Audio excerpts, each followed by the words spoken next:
嗨，大家好，我是李一峰老师。今天的这一集影片是我在 YouTube 频道的第53支影片，非常开心有这个机会与大家分享。我的学历与专业证照考试资历如下。第一次观赏影片的朋友可以停格仔细看，我不再赘述。我的著作也是如下。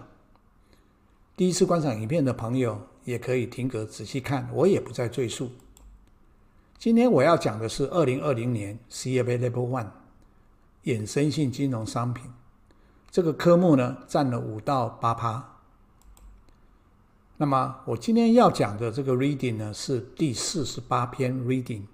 叫做 Derivative Markets and Instruments，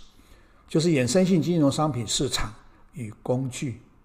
那么是它的考纲的 A， 然后它在课本后面摘要的1跟2。那么题目呢，有课本后面的第1题到第3题，还有 Mock Exam C 组的 AM 第113题。那课本的相关页数呢，是第385页呢是这个考纲，然后386到389是它的内容，然后435页是它的摘要，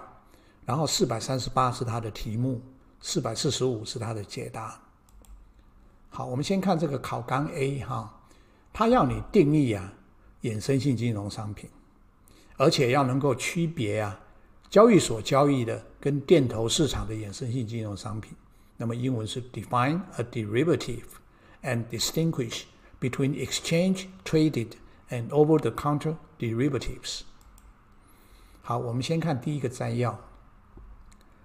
A derivative is a financial instrument that derives its performance from the performance of an underlying asset。记住这个关键的名词 derives， 就是说衍生性金融商品呢，它的绩效呢，是从对应资产的绩效转变而来 derive 驱动，同时又是 transforms， 这两个关键字很重要。如果是 passing through 或者 replicates 都不是我们要的单字。passing through 只是把对应资产的价格转嫁过来，像我们讲的共同基金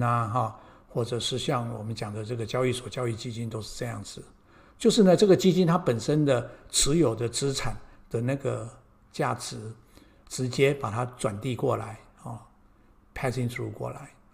或者是我们去复制一个投资组合，那个 replicates， 那个都不是衍生性金融商品。衍生性金融商品是一种金融工具，那么它的绩效呢，是来自于它的对应资产的这个绩效，把它转换过来、转变过来、驱动过来。我们来看看课本第386页有一段，他说 The most common definition of a derivative reads approximately as follows. A derivative is a financial instrument that derives its performance from the performance of an underlying asset.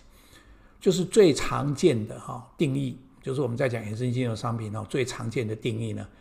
它读起来呢趋近于类似像以下这一段那这一段这一句呢，就是跟我们的考纲呢几乎是一样的就是说 A derivative is a financial instrument that derives its performance from the performance of an underlying asset。 好，那我们来看看那么课本后面的第1题，他考你，他说 A derivative is best described as a financial instrument that derives its performance by。 他说这个衍生性金融商品呢，我们要描述它呢，最好的描述方式呢，它是一种金融工具。那么它的绩效呢，是由哪个东西来驱动的，由哪个东西来转换过来的你看就是 transform， 就是转换转变过来的就是驱动是由对应资产的驱动，所以的绩效驱动过来的转换过来，所以答案是 C， 而不是 passing through， 不是传递把对应资产报酬直接传递过来，或者是把对应资产的绩效直接就复制一个跟它一样的绩效，这个不是答案是 C 他的官方的解答他说 C is correct. A derivative is a financial instrument that transforms the performance of the underlying. 所以呢 derives 或 transforms 是 interchangeable 是都可以互相替换的 The transformation of performance function of derivatives is what distinguishes it from mutual funds and exchange-traded funds that pass through the returns of the underlying. 所以呢，我们说这个衍生性金融商品啊，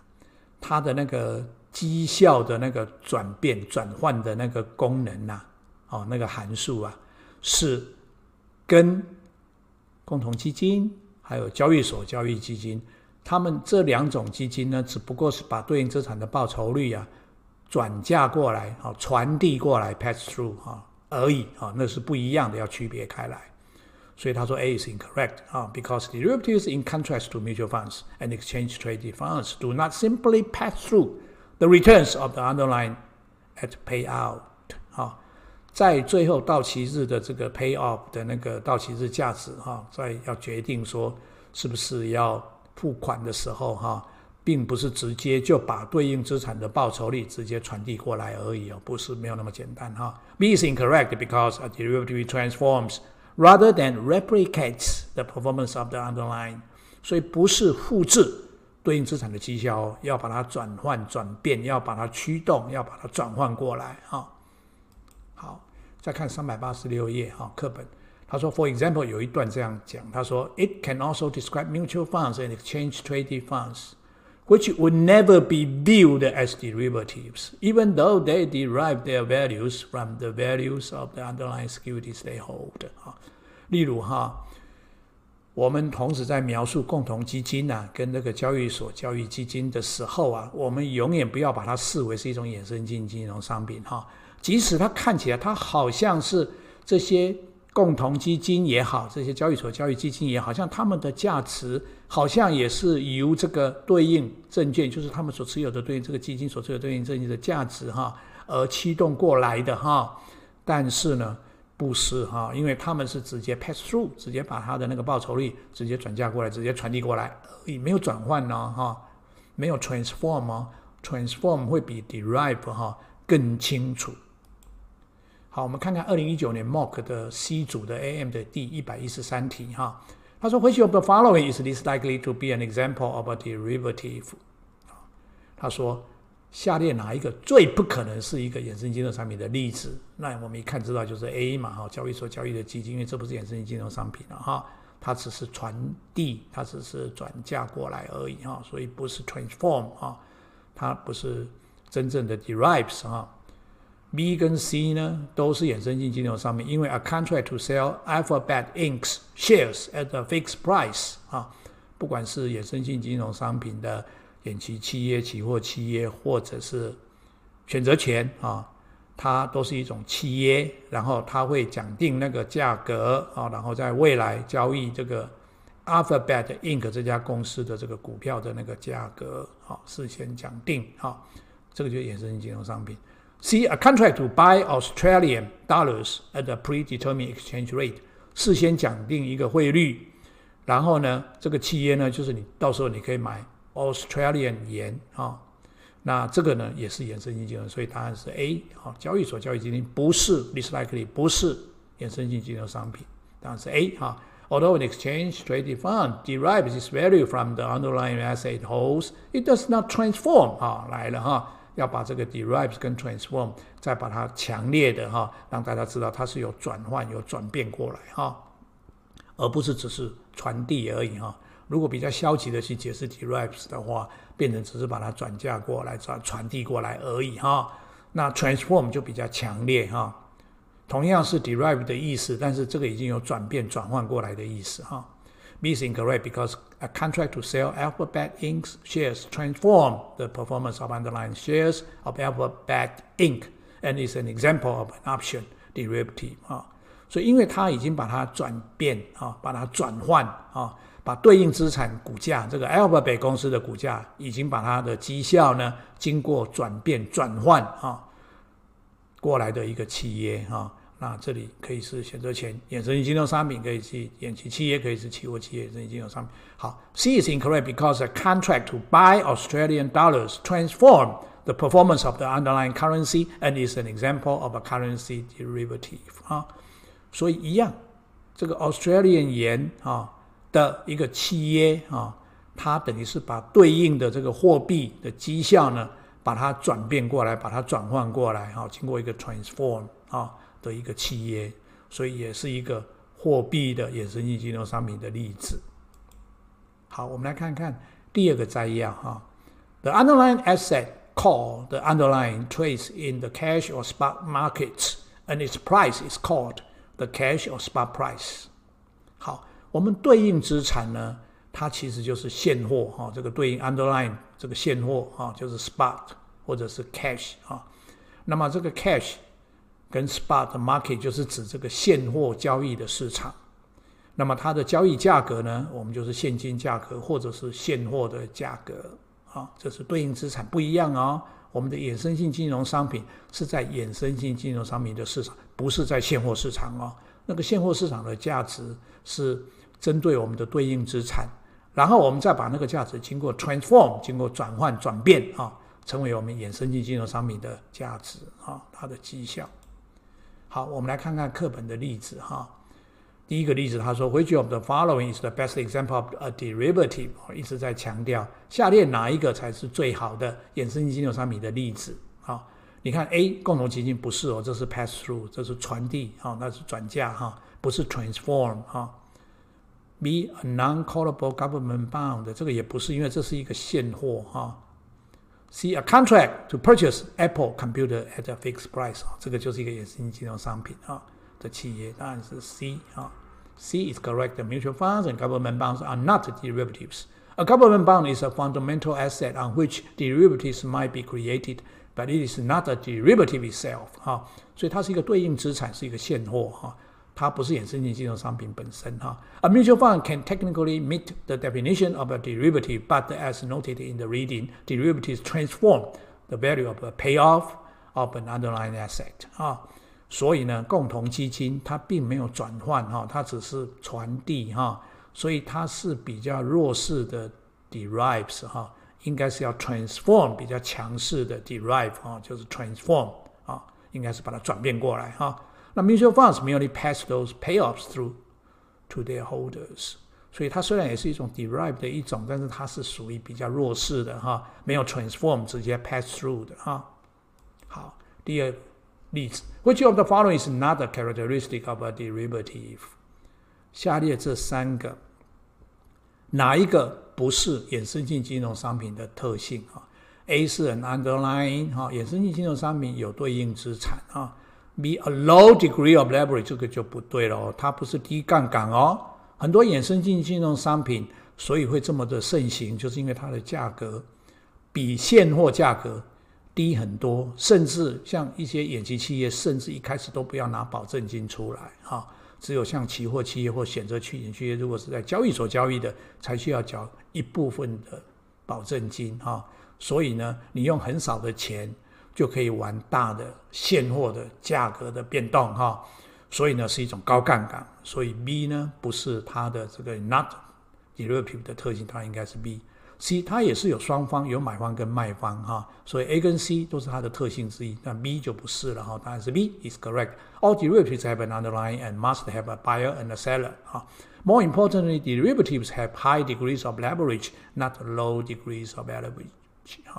就所有的衍生性金融商品呢，它都有对应资产，而且都有买方跟卖方，而且更重要的是，衍生性金融商品呢，它是高杠杆，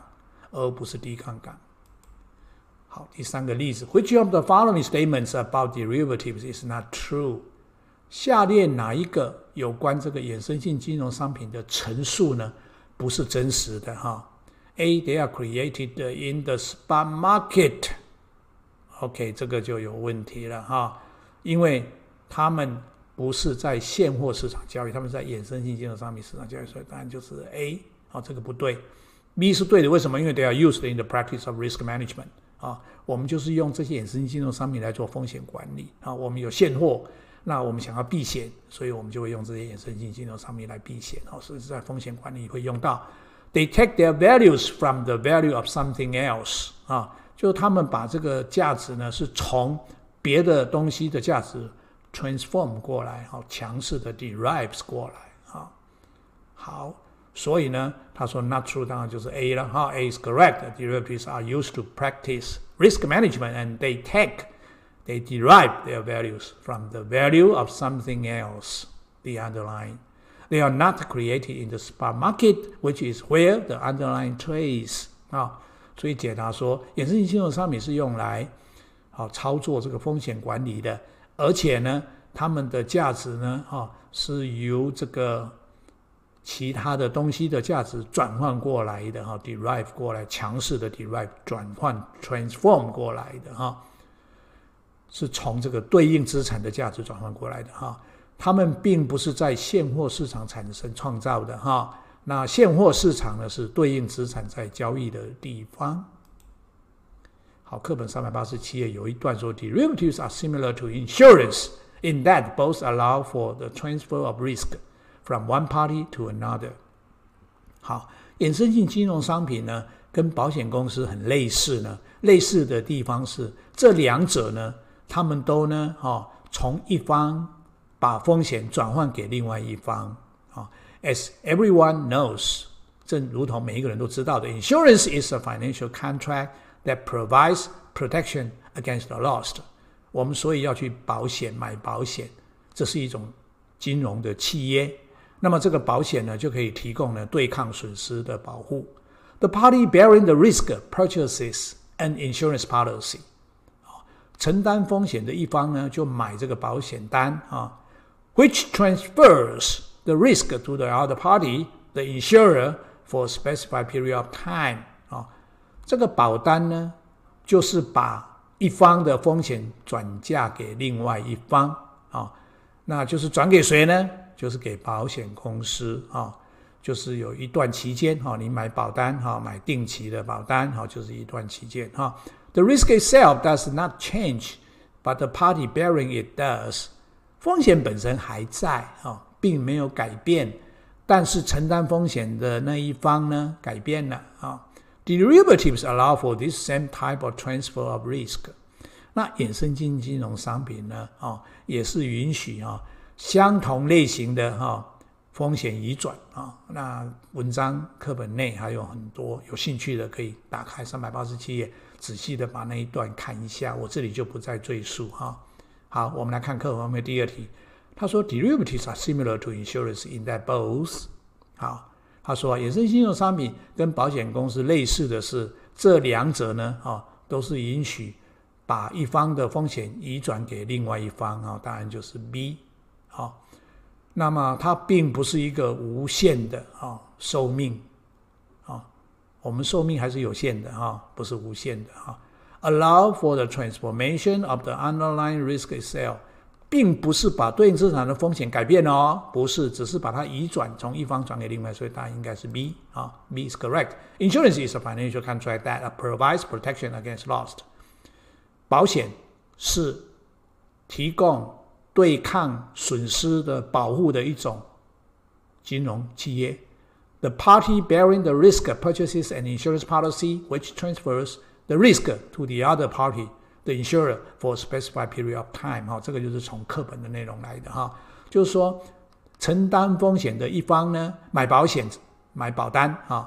然后这个保单呢就可以把这个风险呢移转给另外一方就是那个保险公司那么通常它保险期也有一段的这个期间一个定期的保单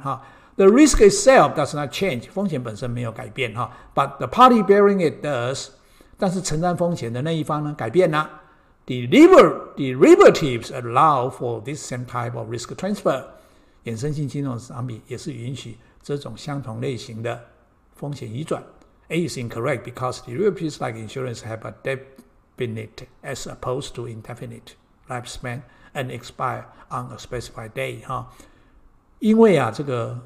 衍生性金融就像保险一样，它是有一个定期的而不是那种无限的那种无限的寿命人的寿命是有期限的到期还是会死亡而且呢它会在一个特定的日期会到期C is incorrect because both derivatives and insurance allow for the transfer of risk from one party, the purchaser of the insurance policy or of a derivative, to another party, the insurer or a derivative seller.For a specified period of time C 是不正确的，因为呢衍生性金融商品跟保险呢都是一样把一方的风险移转，就是那个买保单的或者是买那个衍生性金融商品的人的风险呢移转给另外一方，另外那一方就是保险公司或者衍生性金融商品的卖方然后是有一段期间特定的期间。 The risk itself does not change, but the party bearing it does. 风险本身不变，只是承担风险的那一方改变了。然后课本第388有一段说 Rather, risk management is the process by which an organization or individual defines the level of risk it wishes to take, measures the level of risk it is taking, and adjusts the latter to equal the former. 也就是说风险管理呢是一个组织或个人定义风险水准的一个程序